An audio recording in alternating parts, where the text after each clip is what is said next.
as with the, for example, emergence plan of the kingdom, which focused on offshoring as an opportunity for Morocco to shine on the world stage, and has led to the development of the offshoring activity in Morocco, with the first call centers being open, investment in infrastructure led by the state, as well as strategic plans that followed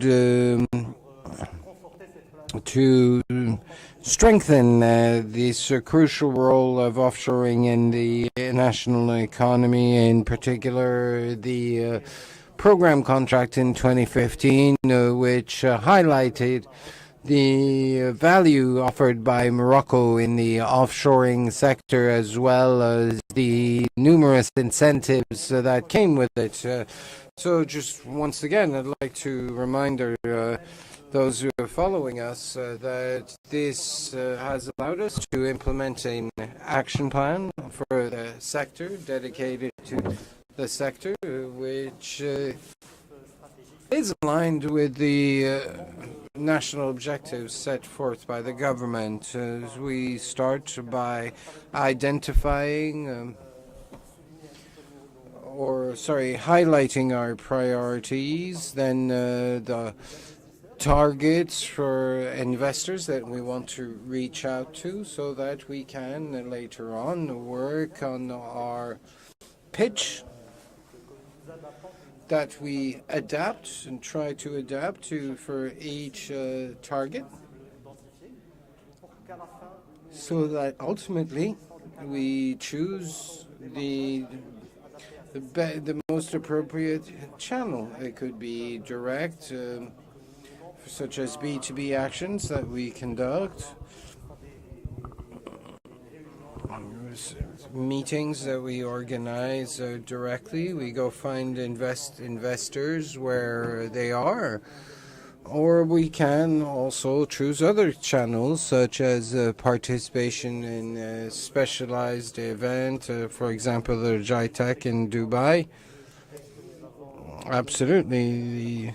We're in JITEC, where we organize the official participation in conjugation, in partnership with the ADP and the Ministry for Digital Transition. When we worked hand in glove with many partners, with teams who have allowed us to provide excellent targeting work. We worked on our pitch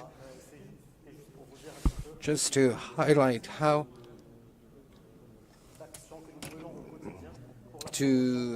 the type of actions that we conduct, to highlight all the sectors, but in particular that of offshoring. We have only 8 minutes. I think that the recommendations made today, on the basis of your long experience in the sector, how can MoroccoTech reinforce the technologies of tomorrow, such as RPA, cloud computing, artificial intelligence? You're absolutely right. The key topic is training and talent, and all the operators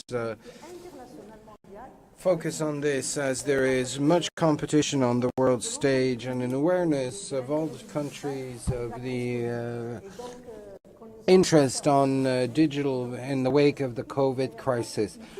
In the wake of this crisis, there will be a strong competition for talent, so we must train further when we know how to do it, as OCP has done it and trained very quickly.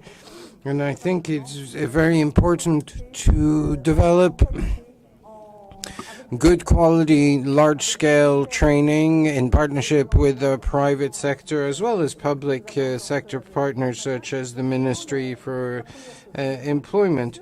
Of course, fiscal incentives. I believe Morocco is already well placed in this respect. We have an excellent a note from the CNRT, which focuses on the regulation of telecoms, aiming to open up the market for telecoms, the 108 Convention with the EU, European Union. And I think that Morocco would have much to gain now that we have a ministry, a delegate ministry dedicated to the digital transition. We should implement a national observatory to follow the KPIs of Morocco as compared to other countries, and this is some things that we're lacking for the moment, and these will be crucial in a very competitive and volatile market so that we can monitor the different KPIs and modify what we offer as needed.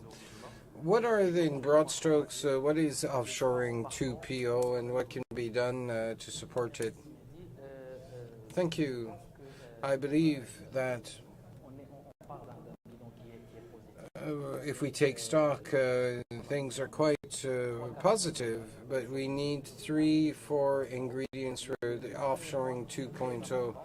The first is to have a standard, the talent.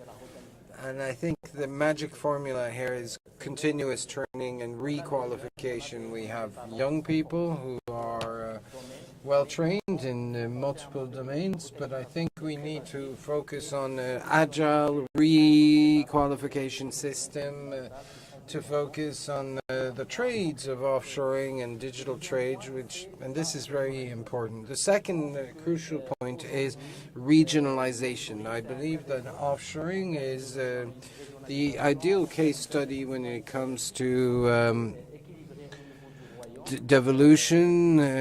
We saw in the keynote that there was mentioned that 40% of projects supported are outside of Casa Rabat. So there are many projects that are developed in the less developed parts of Morocco. We don't need massive investments. It's mostly about renting an office space, some office space, and computers. The rest is the talent. So we need that resource to be able to work and retain it in Morocco.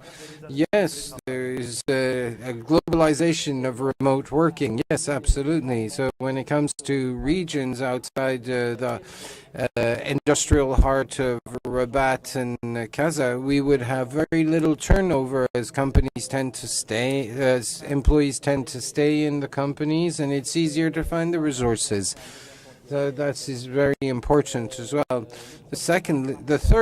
Thirdly is to move up market. We need to focus not just on what we have done, but focus on the ITO ecosystem and other trades and engineering, the knowledge process outsourcing, which is still at the embryo stage in Morocco, and there's much to be won here. There's much progress to be made, and if we cover all these three challenges, I believe we will be able to build the offshoring 2.0 of Turo and realize our objectives. I think we have 2 minutes. The last word for the future. I will say that I would like that we meet again next year to take stock on what has progressed in MoroccoTech and what has been done. Mr. Alami? On our part, we would like at MDI, we have worked on an action plan, very ambitious for this year, this 2022. We have identified our priority targets, and we are ready to work with our partners, be it the direction of the digital economy or others, for the success of MoroccoTech. Mr. Ismail, the last word, closing word. To close this long day, 4 showcase.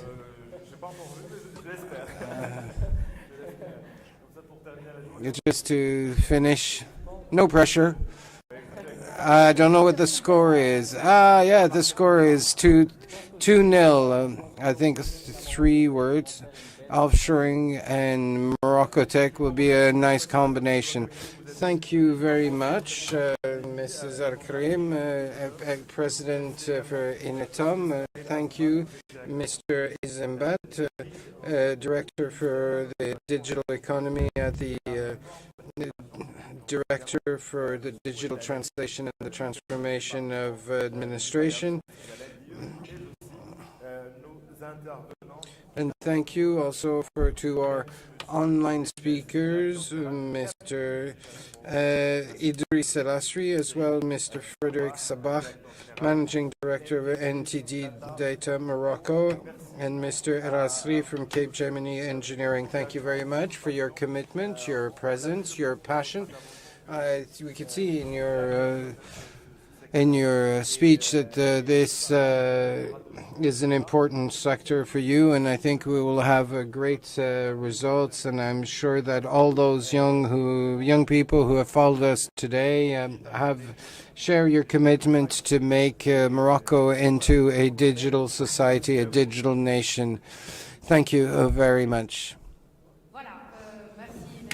Thank you, Mehdi. Thank you to all the panelists and participants. Congratulations. Before we leave, I would like to take you to a beautiful region, the oriental region of Morocco, in Morocco's east, with the director of the Regional Investment Promotion Agency, Rashid Rami, who has a message for you all. The digital sector are considered as one of the key vectors for the economic growth of the region. Indeed, this sector has experienced exponential growth over the last 3 years and has created more than 2,500 jobs. We cannot hear the speaker. This is due to multiple incentives and competitive factors, as well-trained human capital in the region, focused on trade of the future, such as cybersecurity, artificial intelligence, with more than 400 IT engineers trained in the region, more than 1,200 technicians, and the region also has 5 labs in the field of tech. The Oriental region has also been provided with a high-quality infrastructure of technology and communication for more than 11,000 square meters and a campus for R&D, and in the next few days, the Oujda Technopark to promote innovation and digital innovation in particular. The third key factor for success in the region is the desire of local actors to provide a incentive framework to provide subsidies and support for all jobs created. All these actors, as I said, allow today to have gathered all these factors that made the sector an engine of growth for our region. So now, last but not least, I would like to invite Mehdi Alaoui, Vice President of APB, for a last message for a new start for Mehdi Alaoui. The floor is yours. Thank you. First, I would like to thank all the partners who have been working hand in glove with us in this wonderful initiative.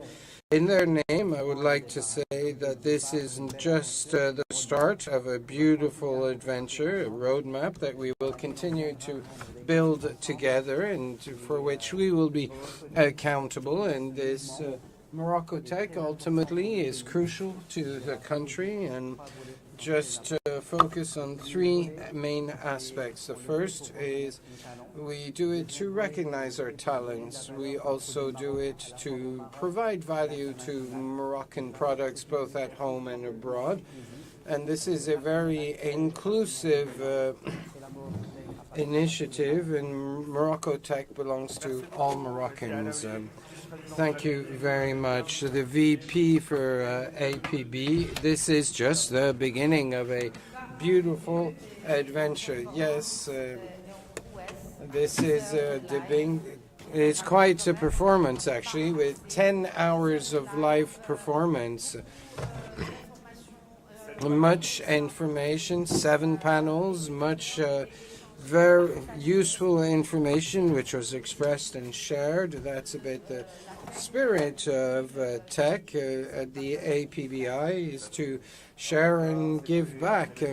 Yes, it was indeed a very enlivening event that has provided an opportunity for those who followed us live to discover this ecosystem with 64 experts from Morocco and elsewhere, 4 showcases focusing on high potential areas, and we've also seen much following on the social tech to be witnesses to this launch of MoroccoTech. Thank you very much to everyone who has contributed.